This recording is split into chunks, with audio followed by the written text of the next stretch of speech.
Worcester Greenstar. So we're changing the PRV and we're also changing the filling loop. So you can see the pressure was really high in that boiler, and you can see here when I zoom in, there's a leak on this PRV. So whenever there's a leak, it means that the pressure is going down. But in this instance, the filling loop was topping it back up because it was passing.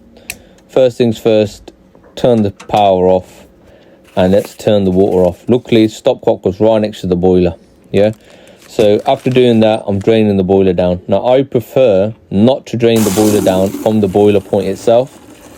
Anything external, I'll do it from there. So I did it from the magnetic filter, and because I'm changing the filling loop, I just undone the filling loop as well.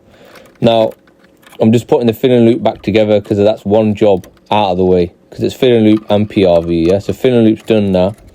Now I need to get all the water out that boiler, so I'm going to recharge this vessel, and that you see me putting a bit of silicone grease there on the vessel, and now I'm just pumping that expansion vessel to push all that water out of the boiler.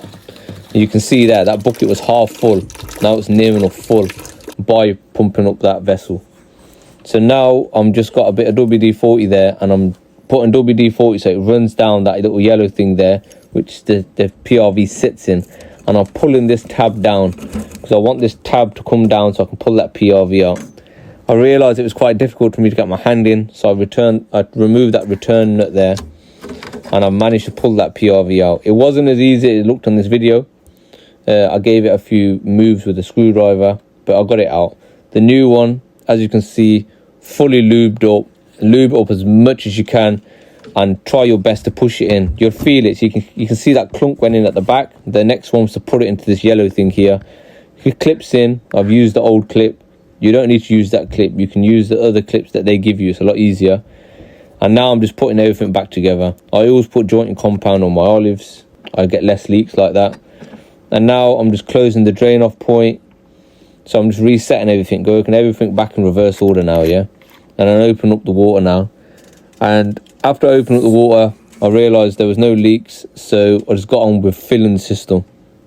When I was filling the system, make sure you fill the system back up to 1.5 bar. And with these Worcester boilers, as soon as you turn the boiler back on from the spur, the pump will run, the fan will run, and that will purge the air. So I just kept on doing that, switching the boiler on and off, on and off, on and off, until there was no air getting purged. Once that was done, I whacked the boiler into maximum by holding the reset button. Now the boiler's in maximum. I make sure I've got no leaks. Everything was all done now. I've closed this AAV. I like to leave it closed once I've done the job. Do my safety checks, make sure the inlet, outlet, do my commissioning. Once that was all done, put the boiler case back on, and that was me. Job done.